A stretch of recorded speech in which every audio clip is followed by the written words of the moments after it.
Jai Hind. So let's continue with the TAT in our third video. We had covered what is it that is required for writing a story, that is those four elements, and then I was trying to explain to you what mistakes you should not make.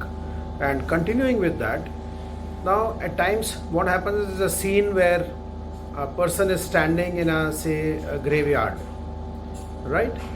And you write that Rajesh has come to pay respects to his grandfather, right? Now it is a Christian graveyard. You have given a Hindu name, so now his grandfather will also be some Hari Chand or somebody, and that gentleman would be burnt if he dies, right? So don't you think that if you say he is come to pay respects to his grandfather, he is searching him at the wrong address? So don't make such silly mistakes. That's why I said name of the hero. That's why it's important. Otherwise you can write XYZ anywhere, no? So that is the reason that you should give a specific name which is as per the requirement of the story and not otherwise. Clear? Okay.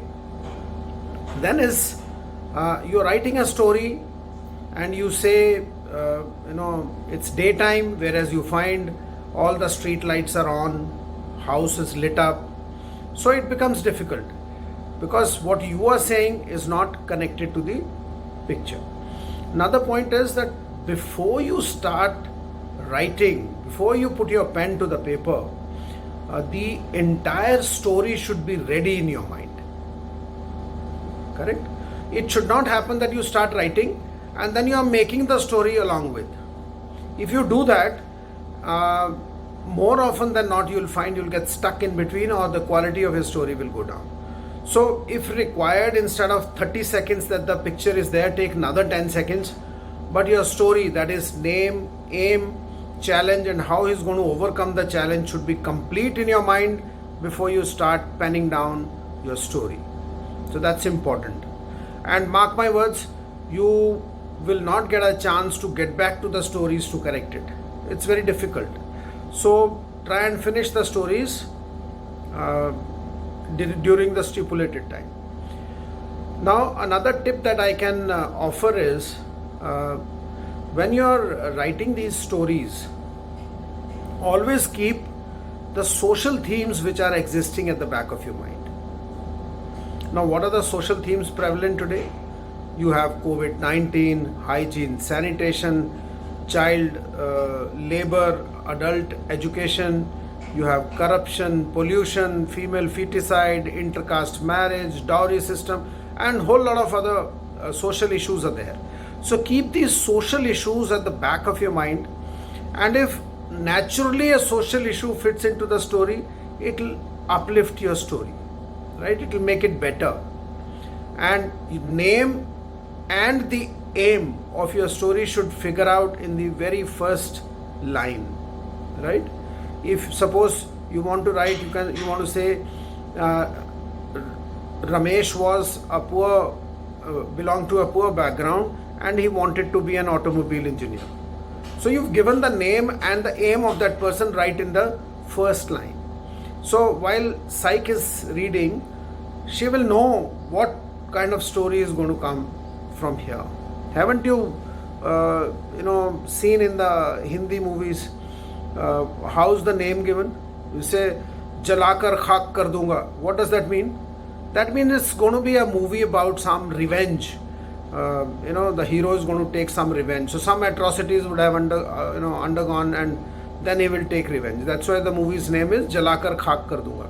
And if the name of the movie is Tere Mere Sapne, that means it's going to be a kind of romantic movie maybe, right? So same way, the first line of your story should be able to give me the name of the hero and the aim of the hero, right? Then he faces a bit of a challenge and then he overcomes that challenge and comes out of it. And more often than not, your stories are, your father helping son helping the mother falling sick, and you doing everything in the house so that she becomes all right. I'm not saying you're doing a bad thing, but that also comes as part of your responsibility to help your family members, so does not make you a hero. You become a hero if you do something for a person who doesn't even know you. And that's the reason I insist that you should come out of I, me, myself, my family, my friends. If you come out of all this, automatically level of your stories will start going up. So aim is not to change your stories, gentlemen. Aim is to change your thought process. If you change your thought process, if you come out of this I, me, myself, my family, in day-to-day life, you will automatically find that your stories will start improving, right? So that is another aspect that you must do. Always try and complete the stories. Some of you don't write a full story, so that, you know, if suppose you have left 3 stories incomplete, that will put your, you know, personality assessment in a doubtful category, because you've not given feedback on those 3 stories which were there. Then is your last story, which is a blank screen. So that's the easiest part. You can imagine any scene and write your story, and you don't even have to describe the scene that you have imagined. So that means that 12th story you can write straight away, and when that blank screen comes, you can replicate it there, isn't it? You will save time also. And if you've used that theme somewhere else, then obviously you will have to think of some other story and write it there. So this is how you need to go about writing these stories. Thematic apperception test, right? That's it for today. We will meet in the next video for the next test, and that is word association test. Thank you. Jai Hind.